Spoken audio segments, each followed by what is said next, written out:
कर्ण कौन थे? वह किन के भाई थे? वो पांडवों के भाई थे या कौरवों के भाई थे? उनकी माता का नाम क्या था? जी हाँ दोस्तों, हम जानने वाले हैं महाभारत के उस योद्धा के बारे में जिसे युद्ध में छल से हराया गया। कर्ण माता कुंती के पुत्र थे। बालपन में दुर्वासा ऋषि द्वारा माता कुंती को वरदान दिया गया कि वो जिस भी देवता का स्मरण करके उनके द्वारा सिखाए गए मंत्रों का जाप करेगी तो उस देवता का हंस पुत्र के रूप में माता कुंती के पास रह जाएगा। तो माता कुंती ने नाबालिग अवस्था में उन मंत्रों को परखने के लिए सूर्यदेव का स्मरण करके उन मंत्रों को दोहराया गया। तो माता कुंती के सामने सूर्यदेव प्रकट होते हैं और सूर्यदेव का एक अंश माता कुंती के पास पुत्र के रूप में रह जाता है। परंतु उस समय माता कुंती अविवाहित व नाबालिग थी, तो लोकलाज और समाज की वजह से माता कुंती ने कर्ण को गंगा नदी में बहा दिया।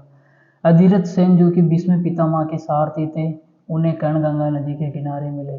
अधिरथ सेन के कोई संतान नहीं थी, तो अधिरथ सेन ने कर्ण का पालन पोषण किया। अधिरथ सेन और माता राधा ने मिलकर कर्ण का पालन पोषण किया और कर्ण का बचपन एक सूत के परिवार। बाद में माता कुंती का विवाह महाराज पांडु से हुआ। उनके 5 पुत्र हुए। सबसे ज्येष्ठ पुत्र का नाम युधिष्ठिर, भीम, अर्जुन, नकुल और सहदेव थे। परंतु जब माता कुंती ने कर्ण को क्रीड़ा स्थल में कवच और कुंडल के साथ देखा, तब माता कुंती को ज्ञात हुआ कि उनका ज्येष्ठ पुत्र अभी भी जीवित है।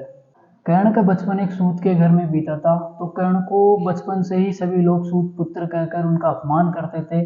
परंतु क्रीड़ा स्थल में जब अर्जुन और कर्ण एक दूसरे के आमने सामने थे, तभी भी लोग ये कह रहे थे कि चले जाओ सूत पुत्र, एक क्षत्रिय योद्धा सूत पुत्र से कभी भी युद्ध नहीं कर सकता। परंतु दुर्योधन ने कर्ण का साथ देते हुए कहा कि वे ऊंच नीच में भेदभाव नहीं करते और कर्ण को अंग प्रदेश का राजा बना दिया गया।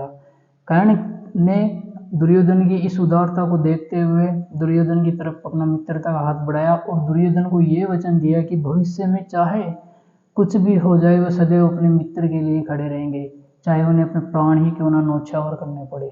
जब महाभारत का युद्ध प्रारंभ होने वाला था, तब भगवान श्री कृष्ण कर्ण के पास जाते हैं और कहते हैं कि कर्ण, तुम्हारी असली माता कुंती है और पांडव तुम्हारे भाई है और तुम्हें युद्ध में पांडवों का साथ देना चाहिए।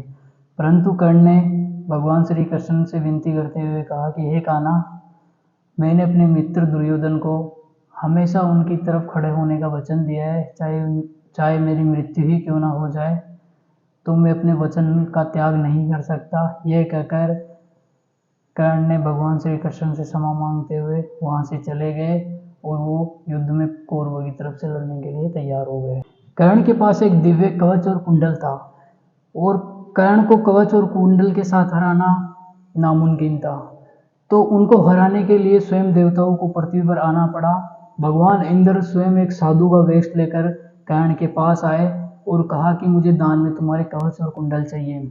और कर्ण बहुत ही बड़े दानवीर थे, तो उन्होंने बिना कुछ सोचे समझे अपने शरीर के अंग कवच और कुंडल को भगवान इंद्र को दान कर दिया। और जब भगवान इंद्र ने ये देखा तो बहुत ही ज़्यादा प्रसन्न हुए।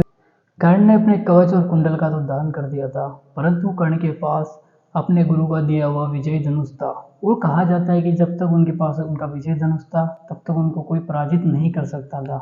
इसीलिए छल के द्वारा जब उनका रथ का पहिया जमीन में धंस गया, तब कर्ण का विजय धनुष उनके हाथ से निकलकर दूर जा गिरा। उसी समय अर्जुन ने अपना बाण संधान करते हुए कर्ण को मूर्छित कर दिया। और जब कर्ण अपनी मृत्यु के अंतिम समय में थे, तब माता कुंती दौड़ी दौड़ी युद्ध भूमि में आती है और कर्ण का सिर अपनी गोद में रखकर विलाप करने लगती है। तभी 5 पांडव आते हैं और कहते हैं कि हे माता कुंती, ये हमारे शत्रु थे, आप इनकी मृत्यु पर क्यों दुखी हो रही हो? तभी माता कुंती ने कहा कि ये तुम्हारे शत्रु नहीं, तुम्हारे ज्येष्ठ भ्राता थे। बालपन में मेरी गलती के कारण इनका जन्म हुआ था। तो दोस्तों, कर्ण एक महान योद्धा थे, उनको बिना छल के मारना असंभव था और वो बहुत ही ज़्यादा साहसी, निडर और संघर्षशील व्यक्ति थे।